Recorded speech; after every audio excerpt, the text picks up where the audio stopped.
Hello, everybody. Welcome to another episode on the High Level Experience podcast. Our guest today is a trailblazer in the realm of AI and cold email marketing. He is known for his unique approach to leveraging AI technology for hyper-personalized cold email outreach and has helped numerous businesses revolutionize their lead generation strategies. Beyond his professional achievements, he has an inspiring personal journey from overcoming foster youth, addiction, and incarceration to becoming a successful entrepreneur and life coach. Currently residing in Cancun, Mexico, he continues to make waves in the marketing world with his innovative techniques and motivational insights. Please welcome to the show, Ty Shane.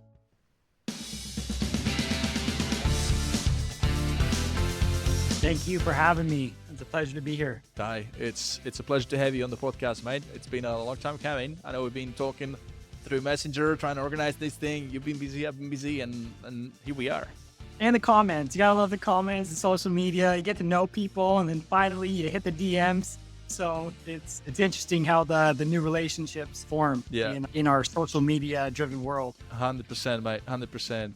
You've been making some serious waves in the community. I've been looking at what you do, huge following and everything, but obviously it wasn't like that for you all of that time. So how did you get to this point? Bittersweet whenever I hear that and I reflect back, because the power of coming from your lows, new heights, is it gives you a completely new sense of gratitude. And so like where I'm at now is far from where I used to be, whether it was incarceration, addiction, just literally being lost, having no purpose, having no passion.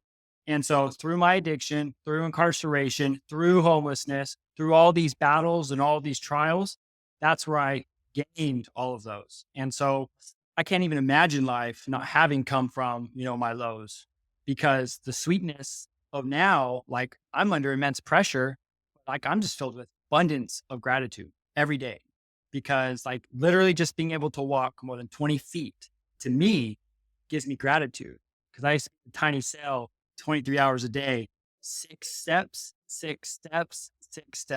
So that was, and you got to think of overactive thinking, the mind, cut off from the world. You're in this cell, you're secluded, you're isolated, you're by yourself. There's another grown man, and you got to so it's just a whole new, that's what my life used to be. And so my answer for that is yes, it was not always like this, but it wouldn't be like this had I not been through that.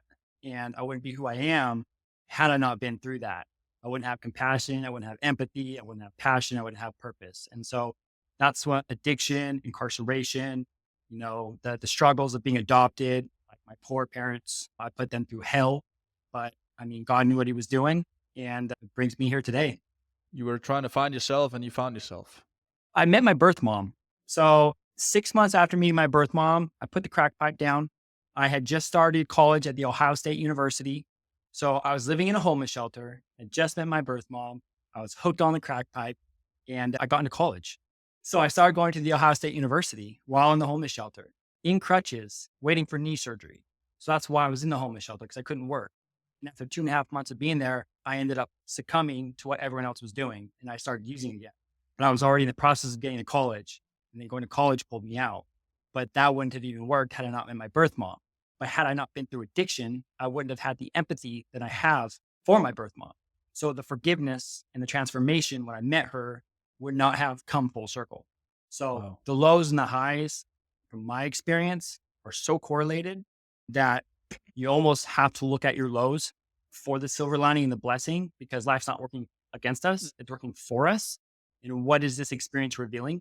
What is your role? So, extreme ownership. So it's a really tough concept. And so I just think that's an important message for everyone that's struggling. Doesn't mean business, personal, relationship, finances, whatever. Like you're getting a radar of where you're really at. And then it's up to you how you want to respond and react to it. And it took me over 30 years to grasp that. I got goosebumps. Like, what a story, man. Like you're here now and you're smiling and everything, good now. But I can only start to beginning to imagine what it must have been like. Well, I mean, that's where HighLevel comes into it, because like part of my journey is HighLevel. It started with ClickFunnels. It started with getting all into the hype of what everyone was doing. And then it evolved. I ended up going to HighLevel. I started, my little SaaS HighLevel company until I switched over to cold email. Then I had to, I handed off those clients to a friend and I jumped into cold email. And so, yeah, it's the journey, man. Like it's the journey. I'm trying to connect the dots from, living out on the street, smoking a crack pipe to getting fully entrenched into digital marketing world. Like how did you, what So, was the bridge? Like, how did you get there? Like, I'm curious. okay. So addiction is my past. If you've heard of CRISPR-Cas9, we are now biological gods. We have full access to splicing, dicing, adding, removing genetic code. So we now have 100% control on genetics. And you studied it, right? And You so, studied it. yeah. So my first year in college was molecular genetics. And I had an aha moment. Number one, pre-calc was so hard. And I didn't even graduate from high school. I was in a group home. And so I did packets, like home study. So like I didn't really get educated. So going to college, going straight into pre-calc, doing all this stuff was hard. But I had an aha moment. I'm like, wait, if I really want to create a, futuristic solution for addiction, I need to be the owner, the founder, or the investor. I don't want to be the scientist because I can go get 20 scientists as a founder, or, however the involvement as an investor is. But if I'm a scientist, I have no say in that. So I'm actually isolated and limited in the impact that I can have. So I was like, wait, this is too hard. It's going to make the objective even more difficult. And so I switched. So I switched to sociology. And that's when I started looking into entrepreneurship. And that's when that really took. And so my second year of college was as a sociology major, transferred from Ohio. And at this point, I'm clean. And I transfer over to University of Utah. And I drop out about 1, 2, 3 semesters later, I drop out and I went full into marketing.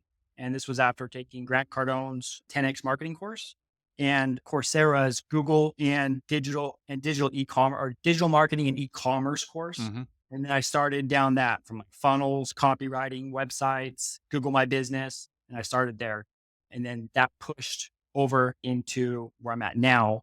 And part of that journey as well is limiting beliefs. So like going from the college and dropping out, entrepreneurship was absolutely disastrous. Ended up in the homeless shelter because I had limiting beliefs. So my number one thing, and this is why life works for you. So I ended up in the homeless shelter because I failed in entrepreneurship. This was of last year. And so I'm in the homeless shelter. Well, what that was to me is it could be like, oh, boo-hoo, life sucks, it's hard. Or I can say, hey, why am I here? Oh, I have a limiting belief.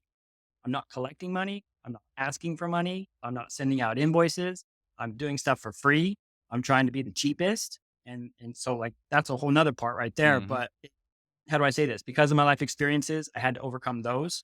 But just like in entrepreneurship, all the struggles, the failures, the mistakes, it's just telling you where you're at so you can get to where you want to be, just like in science. That's why getting started is so important because now you have data to really know where to navigate and where you're really at. And so you can fill holes in accordingly and you can approach the situation a little bit more realistically. But we tend to go into it unrealistically when we jump into entrepreneurship. And it has to be that way. Otherwise, we wouldn't have done it. 100%. Yeah. It's the excitement that gets you in the first place. And then the reality kicks in. And then really it's what sets out, clears out the weed, like who's not really built for it. So, I mean, and you had like almost like these stepstones, like you were, like the self-worth wasn't there. It's like, I mean, you had like another journey prior to then, now the self-worth, and then that led you to like failing at entrepreneurship. Man, you've been through the trenches. But if I hadn't gone through the trenches, and we're always going to go through the trenches, but it's like the trenches, I don't know what the right analogy would be, but you have to be in the trenches to get to the highs. Yeah. Like you just have to, because you have to have X, Y, and Z to achieve A, B, and C. You're never going to have X, Y, and Z. Yeah. And that's just the sad truth. You have to attain it. And it is common thing. It is a set that in business to be successful, you got to really build thick skin, mate. I mean, your skin must be thick as nails, like, so now whatever you're going to do is going to be nothing in terms of struggle compared to what you've already gone through. So this is your power weapon now. Well done, mate. It is. It sounds weird to say it, but like, well done, Hey, all glory to the man above. God is good. Like I can say all the time because I see positives and the negatives. So now I understand what it means when it says God is good all the time. God turns all bad for good. Yeah. So It doesn't matter what situation you come through. You can't see a year ahead, a week ahead, or a day ahead. And so like we just never know what's happening. We don't know what the situation is meant to reveal about ourselves. And then ask and you shall receive. And sometimes you didn't really want what you asked for. That's the problem with the situation is you got something you didn't really want. And so I think it takes many years for us to truly be able to see that. And so maybe that's a 30s thing. Yeah. Let's talk about what you're good at now and what you're known for. I mean, did you say in last year in March you were still in and now it's just only been a year and a bit. And now how did you do all this in this last 12 months pretty much? Actually, it would be since January of this year. Mhm. So the last year I only made, so I did the math. I lied. I made $15,000, like $600 all last year. Mhm. And so this year I'm already at 56K. So I'm not rich. I'm not making $1 million, but I'm exponentially increasing my previous, historical data. That is And so that is I went, more than tripling your last year's revenue. So that's exceptional. yeah, well, my goal is to pass 6 figures this year. If I can do that, that's going to allow me to launch into next year just with like proofs in, what is it? Proofs in the pudding. Mm-hmm. So that's my goal right now. So I'm sure you're gonna hit it, mate. I hope we'll see. I mean, at the end of the day, we get opportunities, we get all sorts of things. I'm learning now that fear isn't stops anything. It's procrastination. And so I've gotten a coach for time management, for all these different strategies and tools. It's been the hardest roller coaster ever. Mhm. It's so up and down trying to battle the discipline of the time management, scheduling your day, being able to predict with efficiency, how the next week is going to play out so you can actually plan. Yeah. And so that's my big battle right now. But I read Alex Hormozy's $100 million offers and I listened to it 4 times and I've listened to it now a total 6 times. And it just like kept hammering into me and it clicked. And I'm like, I'm racing to the freaking bottom. No. Yeah. And so that's part of what changed as well too. So it's like I'm being fed new information while I had been forced to face the inadequacy of my decisions and my mindset and, limiting beliefs and stuff like that. So it has to be in a certain order, so they say, like, I talk about God all the time. That's why I say like in God's timing, Mhm. because like, I don't know that this had to happen before this for this to actually lead to this. Just like my birth mom. If I hadn't seen women in addiction, understood the traumas that they go through. Birth mom was 13 when she had me. So she was the victim. And so everything that happened afterwards is not her fault. And so like I have Forsaken right here Mhm. because that was my mindset for so many years. And I meet my birth mom and I'm like, wow, God is so good. She lost every kid after me. She's still 40 doing drugs. Great woman, great heart, but she's got her battles and she didn't have a very good deck of cards. Mhm. So what she's dealing with and where she's at is a miracle in itself. And that's kind of part of the bitter reality of it. It's like, man, like I need to be thankful that she's where she's at, even though it's not where I would like her to be because, she shouldn't even be there. Mhm. And so, yeah, so those were all kind of, a whole series of events with that from that to the 100 million offers. But anyone watching this, like you haven't read 100 million offers, read it. If you have, and you're still not where you want to be, read it again. And then if you're still, once you read it, he's trying to figure out where to get leads. Read the leads one. Yep. I so resonate with what you said. Like listening to the offers book 6 times because I did exactly the same. Maybe not 6 times, but definitely kept re-listening to the podcast version that he released like shortly after he released the book, the leads one. And I just kept it's sitting right here on my desk, literally, like both books, right? Boom. And it's a great book. Really, it's the only thing that you actually need because it's all there. But yeah, there's a real power in repetition because sometimes you just need to listen to it a few times until it really clicks. And sometimes it's like not even think about like whether you remember it or not consciously. It's just like scratching it into your brain just by listening to it on repeat.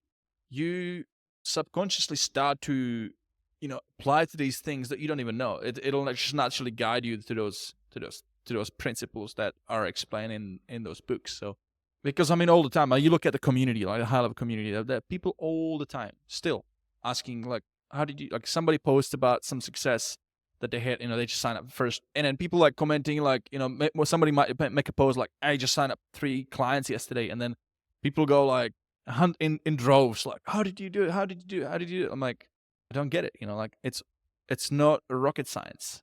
You just got to put in the work. Right. But that brings us to the same limiting belief. Mm-hmm. The thing that what's keeping people from taking the actions that they know they need to take and continuously analysis paralysis, all this stuff, it's limiting beliefs. And so we have been conditioned and trained. So it's just like going back to school. So we know that JP Morgan, Rockefeller, and Carnegie are the ones who created the public school system. So they could get the parents into the factories, steel, oil, and General Electric. And that way the kids have somewhere to be. There's a reason they have those bells in there in the schools. It's because it's the same bells that they had in the factories. And they were conditioning the kids to be ready for the factories. And so when you hear that bell, you've been conditioned and triggered on to the next. And so like people don't realize how much they've been conditioned to fit in a framework that was never built for them. It was never built for you. If you're from America, it was never built for you. And so I don't know what it's like in other countries. And so it's come down to limiting beliefs. So I'm not an expert on limiting beliefs. I'm an expert on my own limiting beliefs, as I think we all are. But I think that's why that is. It's how do I say this? It's some sort of a limiting belief that's preventing them from taking those next steps. They don't feel like they're worth it, whenever it is. Because that once you just go, like, it's not about hitting everything. It's about taking enough shots to where the law of averages is going to be on your side. And then within that approach, you're going to find different little veins that then you can continue to dig in. And so you are right. It's not rocket science. Yeah. I mean, and it can feel overwhelming if you don't know what you don't know. Like it's you just got to start with the first step, and then the next step will reveal it to yourself. So like eating an elephant can feel very like, holy shit, how? But I mean, this whole online marketing game, you guys got to think of it. Yeah. Well, I mean, just like, I'm sure you've had a 9 to 5. I've had 9 to 5s. It's a completely different dynamic. It's almost like someone put a gun to your head where it's like, hey, do what I say or you're not going to eat. Your family's not going to eat. You're not going to have a house. And so that's the dynamic in which you respond to instructions, all that. You don't have that. And it's just yourself. Well, you haven't really been operating. That operating system has not been running in your brain.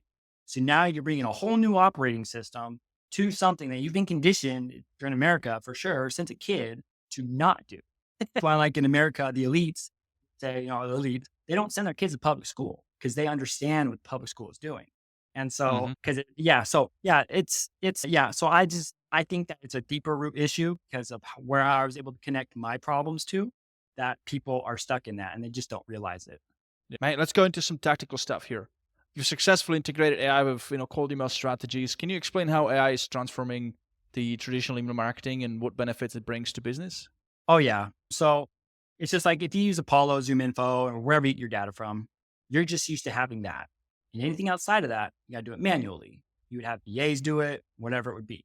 Well, no longer do you have to have that time lapse. No longer do you have to have, those, employees or people helping you.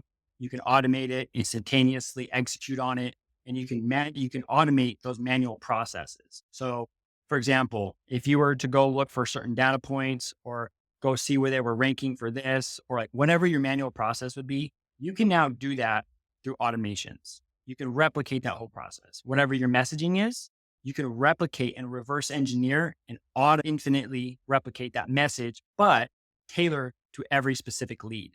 And so all it really is we use a tech called Clay, and you may have heard of it. It's taken the storm.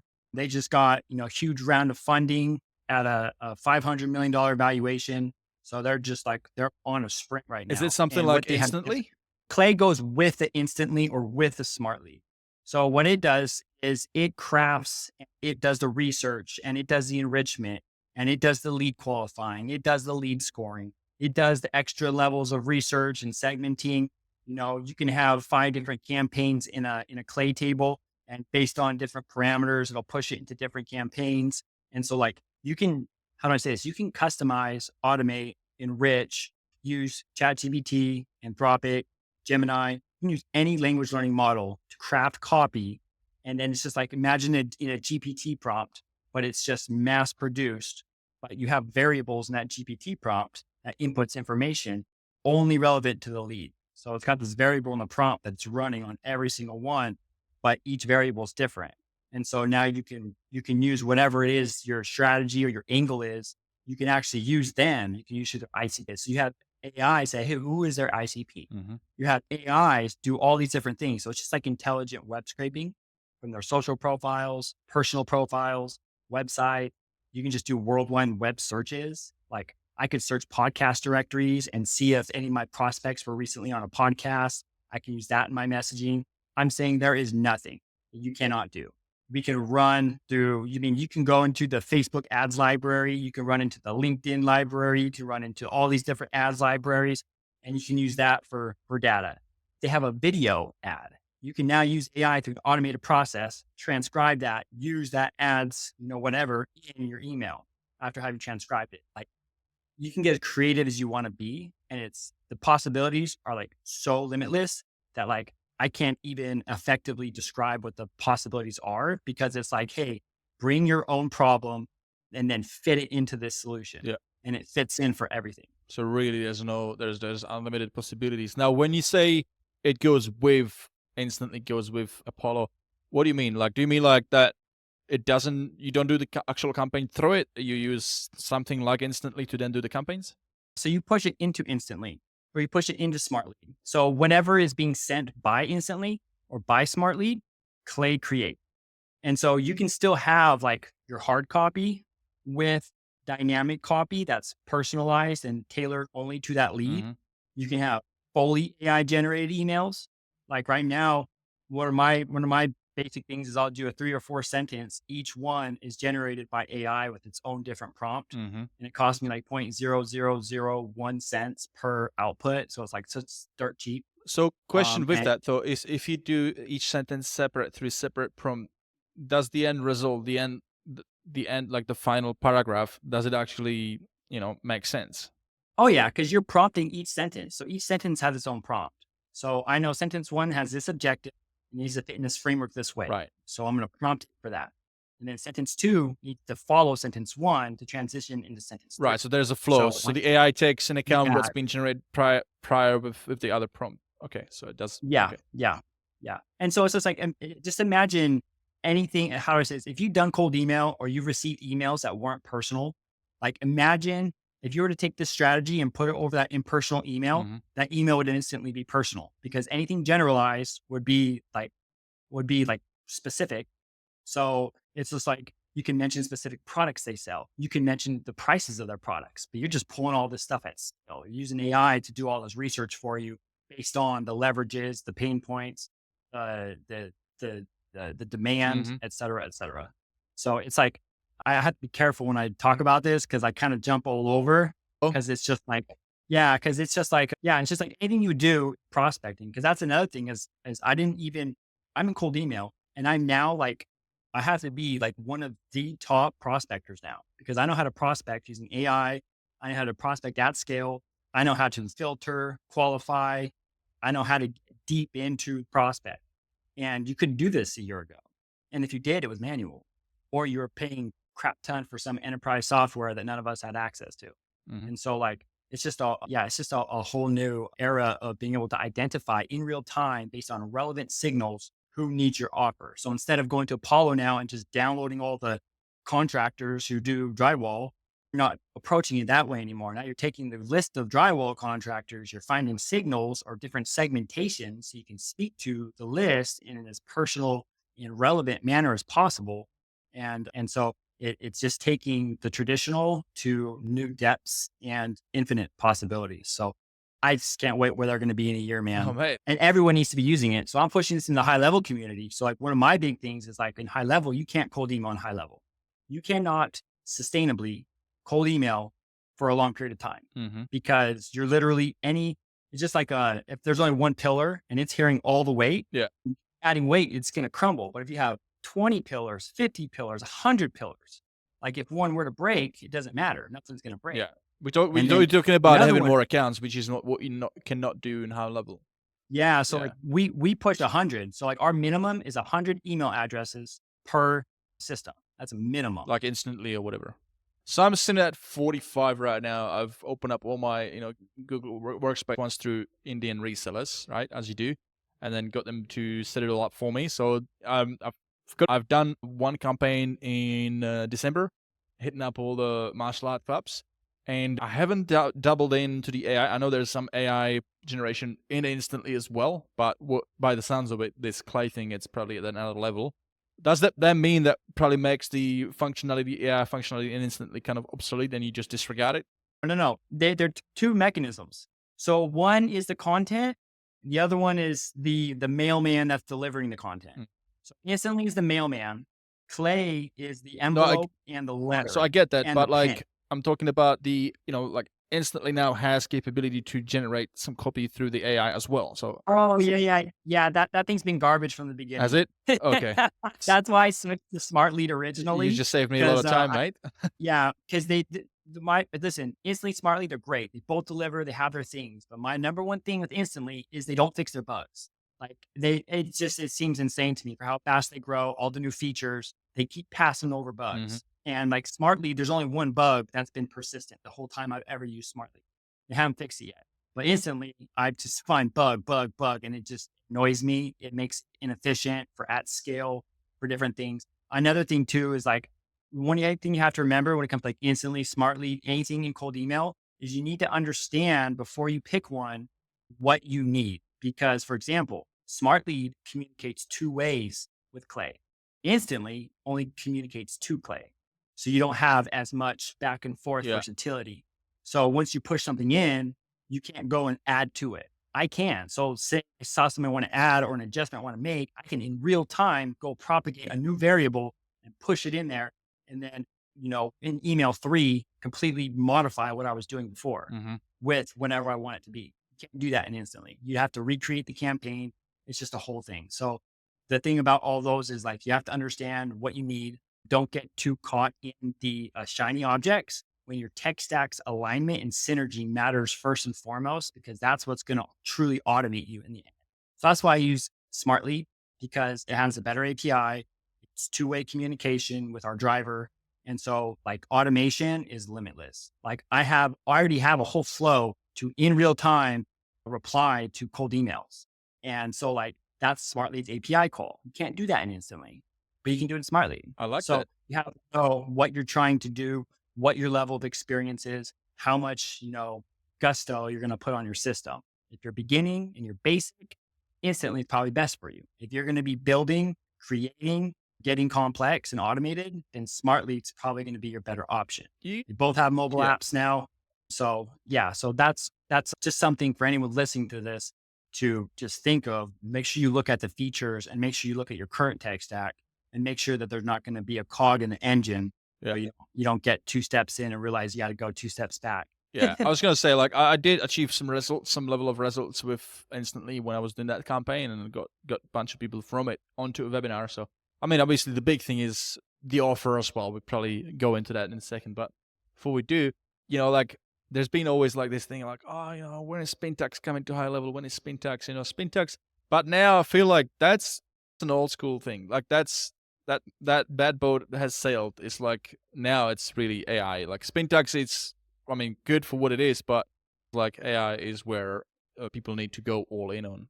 100%. And the best of my thing. So just like in my course, one of the important points that I want to hammer into people's heads is static copy versus dynamic copy.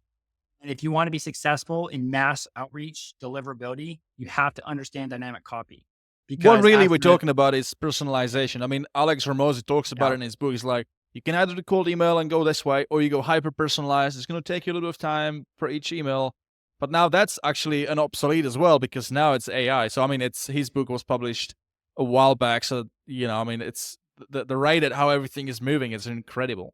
So exciting. And you got to love HighLevel, like the rate in which they are adopting, implementing. It's like, who knows? Like, I'm waiting to get a call from Sean one day and be like, hey, we want to build cold email in HighLevel. We want to talk to you. Because I've been trying to crack that code. I don't think they're gonna ever go down that path. It's just like, why would they? It's too much for them, because it's a whole other thing. And Mailgun hates cold email anyway, and everything is like built on Mailgun. So I don't think they would have to like.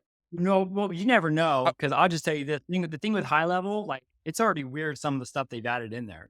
I mean, I have like right now, like, and that was, I think that happened 6 months ago. When you go in settings, when you're connecting domains for your email, like custom dedicated subdomains for email, you know how you can like now connect multiple of them, and then you can like do percentage. So like, split these 4 and 25%, 25, and so they rotate for workflows.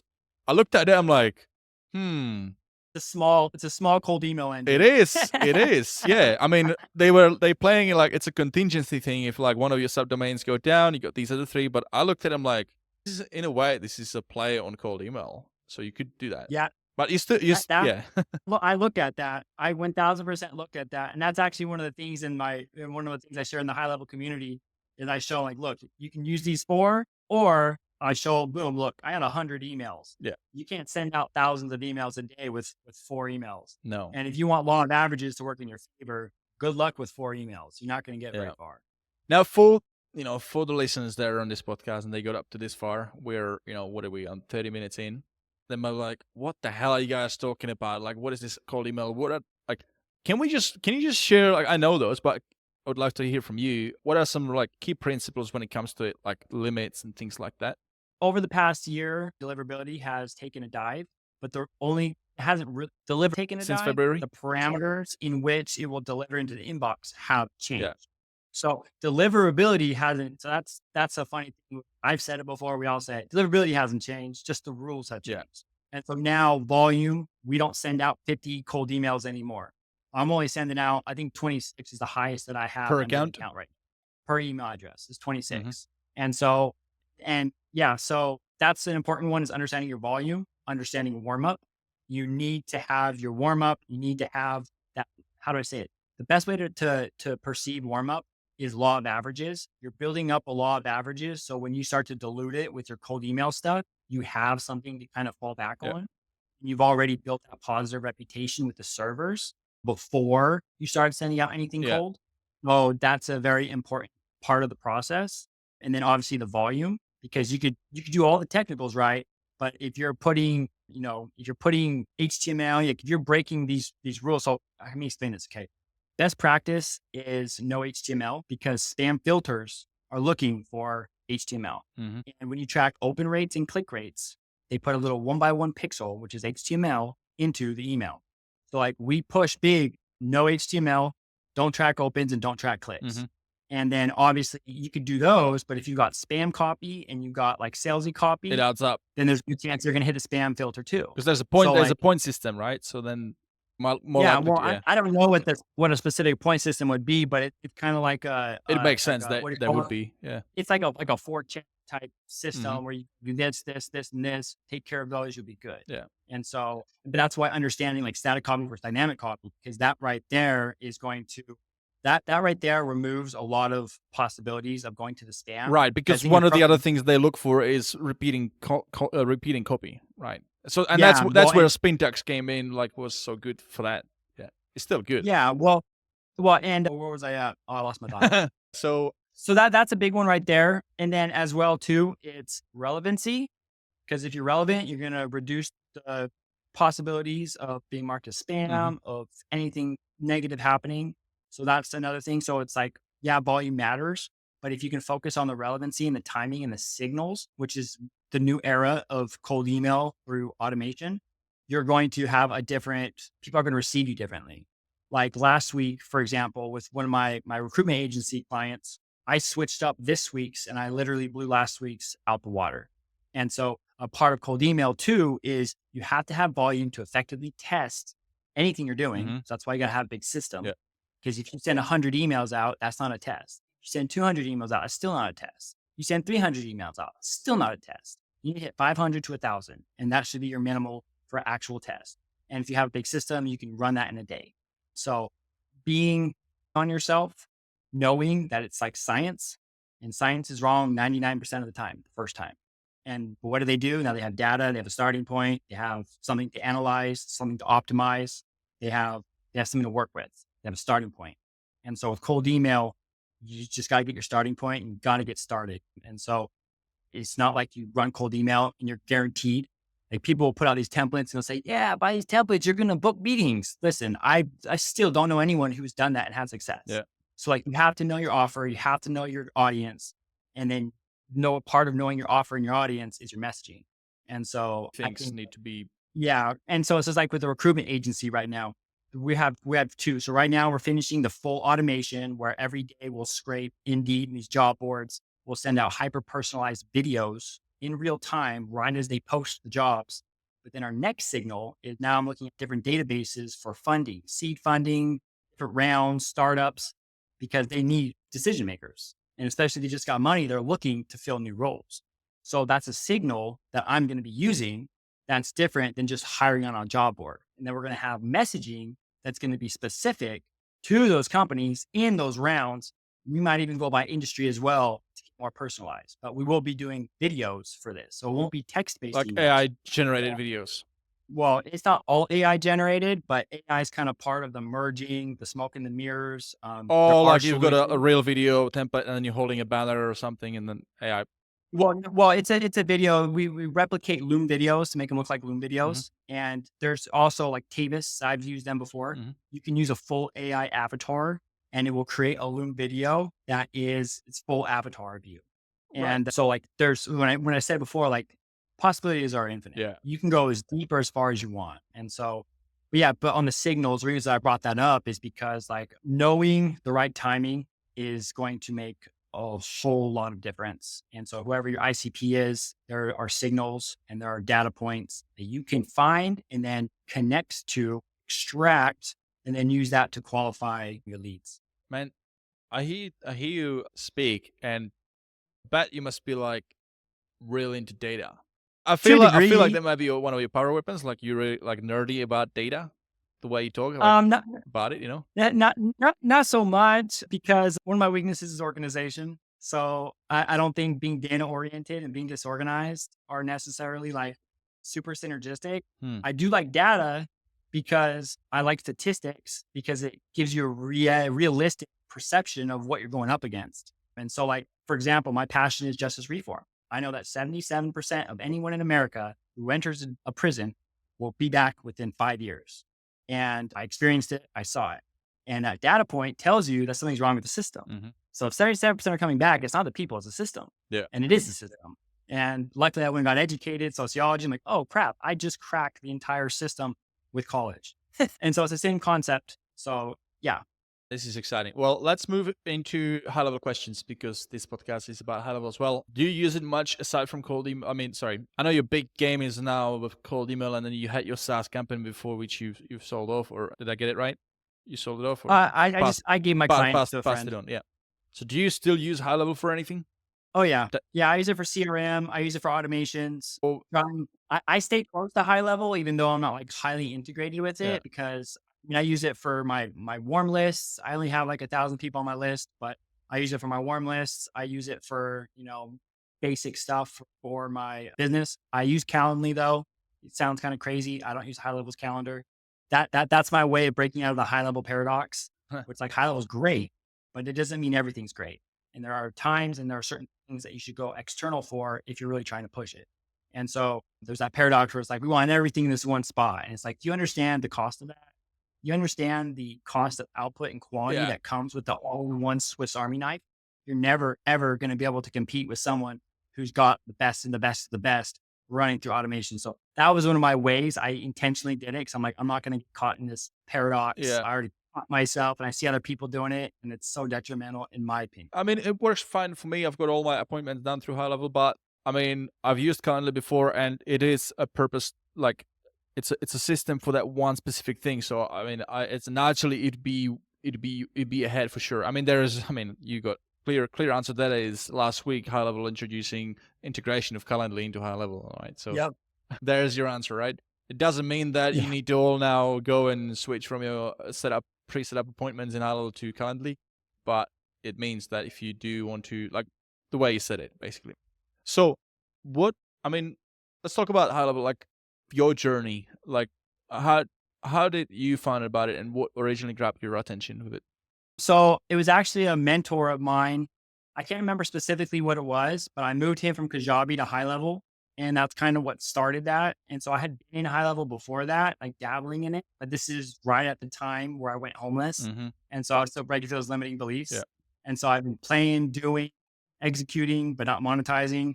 And so HighLevel is kind of where everything started from the monetization standpoint. So like how I was making money, the clients that I had underneath me that were making money, the funnels I was building for them. And so like HighLevel was right there at the beginning.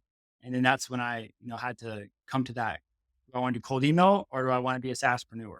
And so I pushed over into the cold email. And so HighLevel, like, how do I say this? It's such a great starting point. It's such a great starting point to understand different mechanisms of running a business, especially from a marketing standpoint. Mm-hmm. And not even necessarily that you have to stay there and be, sell HighLevel to people, but like once you use HighLevel, you're going to get that intimate engagement with all the mechanisms that you need to make sales, generate leads, and run a business. Yeah. And so I don't even know if I can, effectively articulate the value of that from just a submersion standpoint. Like, even though, so it's an interesting take on HighLevel. I think it is. I mean, I just interviewed Heather Remick, so she's on the previous episode that was just released a week ago, and we just talked about it. She said it really well. She said, like, how did she say it? She said, in the past, she'd use all these different things and zap things up Zapier, like the good old duct tape method, and there is a tremendous efficiency when you can have everything on one roof. Contrary to what we just talked about in Calendly, right? But overall, it is going to be more efficient every time to have everything under. I mean, look at HubSpot; it's behemoth and it's got everything under one roof, right? There's a reason why they're so successful, but also very pricey. very pricey. Yeah. Mate, what is your favorite feature that you like to use in HighLevel right now, and why? Automate the workflows without a doubt. Mm-hmm. Yeah, and you just hit on it too. Is having all these different mechanisms feeding from the same data source. It does make things a lot easier. And so, I would say, I'm sure this is what everyone says, is the workflows. Because like when I sell products or I do this or I have someone on board, just able to automate that process, automate those emails, whatever it is. I mean, that's just priceless. Yeah. It's funny because we take it for granted as HighLevel users and we don't realize how many people out there are running businesses without this. Yeah. I would say, I mean, I'm kind of like half between workflows and custom values because they're so undervalued. They're so so good at what you can do. But yeah, workflows are amazing. And now with the ability to plug in custom apps, have you doubled in that space? I've used what is it? Jacob Radcliffe. He has one. It's the, what does he have? Is it Make? He has it in the app place. Is it in Marketplace? It's in the Marketplace. Is that what you're talking about, the Marketplace? Yeah. I can't remember it. I haven't really dabbled in it a whole lot, but I do have one tool because it has the API stuff built into it. So it just allows you to communicate with HighLevel easier via API. What's it called? His name is Jacob Radcliffe. He's in the community. You might know him, but he's a big coder dude. Nice. But that's the only one I've really used inside the Marketplace. Yeah, there are a couple of big vendors in the Marketplace. As of recent, I'm doing some work with Rupert, and I know he's got Level Up Marketplace. He's probably one of the biggest. He's got so many really cool apps, and you can plug in those. One thing I'm in particular excited is the ability to integrate those, pre-configure those custom apps into your snapshots and install those snapshots into a sub account so they come in with already with the custom apps. And then you can you can do the rebilling on those as well. So you can actually clip every time that custom action goes. So that's cool. I didn't see that one. Yeah. I'm glad you told me. There are a few things that are coming. I don't know how much I can disclose. I know he's working on it, but there are a few things that are going to be very exciting in the snapshot space. I mean, for me in particular, because I sell snapshots. I offer snapshots, but yeah. So, so HighLevel is amazing, right? We can agree on that. Everybody can agree on that. But there's always going to be, with any software, there's always going to be some downsides just to how it is, the nature of software, bugs and whatnot. On this podcast, we have a segment called The Beef, where we discuss constructive feedback on HighLevel to improve the platform and, get upvotes, promote a post in the ideas board so that you can get more upvotes. And I usually put a link in the show notes so people can literally go there and give it an upvote, because that's something that you can't do normally in the HighLevel community. They take your post down. I don't know if you know that, but they just don't allow that because it's they don't want to turn it into that sort of a upvote fest, which I get. But since you use it, HighLevel, are there any challenges or frustrations that you faced with HighLevel recently with a particular feature that you'd like to talk about? And maybe we can add a link in the show notes for upvotes. Well, my biggest thing, I guess, it has to do with cold email, but it's just got if the externals aren't connecting with HighLevel, it's like, can HighLevel take the action to connect with externals? Mm-hmm. And so that would be something that I would like to see. I even talked to the founder of SmartLead. I was like, hey, you need to put an app in the marketplace so you guys can find a way to hack this ecosystem. And they didn't want to do it. So maybe it's not high enough of a demand, but maybe it's not even specifically those, but it's like, how can HighLevel start to take some action to be able to integrate better with other services without necessarily waiting on the other services? Because that's just going to add more value. So it's like, if they can find the gaps they know they're not going to fill, like cold email, for example, why wouldn't they try and fill that with something to at least provide that to the community? And so maybe cold email is a little bit of a, because people are Well, kind of biased around it. I think it's still But okay, like the way it works, like you have to do it externally. But what I'd like to see is that the moment you do get success with cold email, where a lead, a contact actually replies, has a positive reply, now you have a conversation. For that to automatically push them over into HighLevel, and then they continue there, and then obviously tag them, and then it triggers different workflows. Because at that point, they are a prospect. They're no longer a cold lead, so you move well, them over, right? well, you just webhook them in. So that's what I do. Mm-hmm. So based on positive replies or whatever, I'll put a webhook in SmartLead and then it will shoot the HighLevel. And so now I have that information in HighLevel. But the other thing too is if say you're using a HighLevel calendar, when they book, they're going to get put into your CRM anyway. Mm-hmm. So if you had success over here, they're going to end up over here if you have it like that. Or if you're using something else for different reasons, different trackings, whatever, you can just automate that. When a new event is created, push that information over to HighLevel. It's as simple as that. Because it's like there's always going to be a case where somebody shows an interest, but then they don't convert in the end. But then now, like those type of contacts, you actually want to move them over for like a regular nurture, long nurture in HighLevel, right? This is another, so you can, I'm just going to say that. So when you go from HighLevel to here, you lose congruency of email. Mm-hmm. So now the email that you already hit the inbox in and already got a response in, you're now diversifying that and adding a whole nother email. Yeah. Then now you have to put this email into there. So that's, if it doesn't get there, then good luck on your nurturing. You just lost a lead. Yeah. So that's a HighLevel problem right there. And then number two is Right. So if there was a way you could continue with the same email address. yeah. So it's the subsequences. Yeah. Sorry. Thank you. Yeah. So in your cold emails, that's why they have the subsequences. And when you create a subsequence, you know that general booking is like a 15 to a 30%. Like that's probably your average booking rate to positive reply rate. So most people that respond are not going to book, but there are obviously steps you can take to get them to book. Part of that is the nurturing like you're talking about. And that's what the subsequences are for. Mm-hmm. And so like, for example, using Clay and stuff like that, you would plan what these different follow-ups are going to be. So you can generate, whatever pieces of copy you would need to put into that, along with whatever maybe hard copy you have. So that's what subsequences are for. It's to nurture past the response. You can set up these subsequences just like a workflow in a HighLevel to function based on different classifications of the lead based on the responses. So maybe you have two different subsequences that are for two different types of positive replies, and you know which one to push it into. So so that is already in there. It just looks different than a workflow, but it's called a subsequence and it's just the email workflow. Yeah. And so, and then what you do on that is when they do book, then with SmartLead, you can shoot into there once their name email hits this system, and then you shut it off on this system. So like you can have things communicate with one another, and that would be a Pabbly or a Zapier. If you want to get more complicated with the simple stuff, use Make, but Make has a couple extra steps. Mate, we could go on and on. I mean, this is such an important, interesting topic called email. I mean, I'm really into it. But I know you got to go. You've got another big call coming up. So I feel like we may have to do like another follow-up session soon. I'm sure the listeners are like, have their like ears really listening to this call. I mean, it's a very effective strategy. But I know you got to go. So until we can do another episode, where can people find out about, do you have something to give to this audience that they can learn a bit more about, the strategies that you outlined today? So I have my mini course, and I'll make that accessible on the page you have, completely free. It'll give you the insight and the overview into everything we just talked about. And it's super, super brief and quick and just packed straight to the punch. And so Nice. I'll have that available. And inside of it too, it just has the walkthroughs on like, what does it look like to have HighLevel communicate as we discussed with these other systems. And so that's in there as well. And where can people find it? Yeah, go to highlevelexperience.com/Taisheng. I love it. HighLevelexperience.com /Taishan guys. Remember that one? I'll put it in the show notes as well. That's how you find out about the offer. I'm going to sweeten that deal as well. If you land on that page, not only you get access to Taishan's offer, to Ty's offer, but also you're going to get access to my offer. I offer this cool little thing called Deep Links Generator, which is a spreadsheet with about 180 different areas of high level.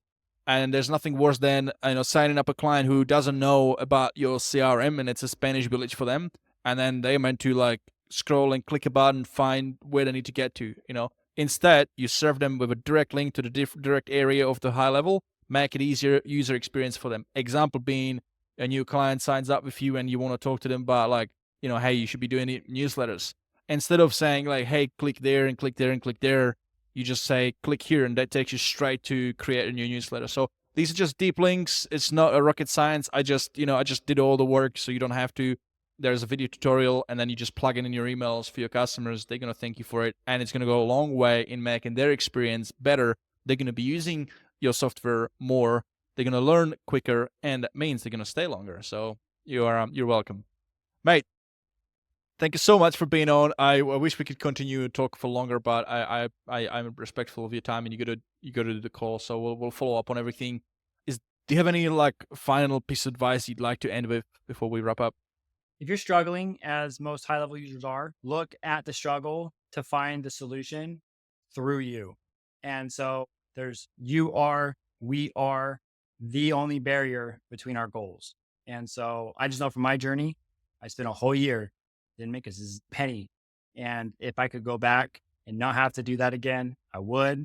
And if I maybe just had a little bit more insight from someone else like this, I may have been a little less discouraged and a little bit more optimistic if I had thought, hey, if I just look at myself right now, I can get myself out of this. And it missed me for a whole year. And so just to anybody, resilience, but not blind resilience. You have to have your eyes open while being resilient, and you'll be able to go a distance. So yeah, I love it, mate. I love it. That's awesome. Thank you for sharing that. Thank you for inspiring the community. Thank you guys for listening as well to today's episode on the High Level Experience. If you've enjoyed today's episode, then please share it with your fellow agency mates and other high levelers that you think would also benefit from listening. For show notes, links, and extra tips to help you grow your agency or your SaaS with High Level, please go to highlevelexperience.com. Thank you, everybody, and have a great rest of your day.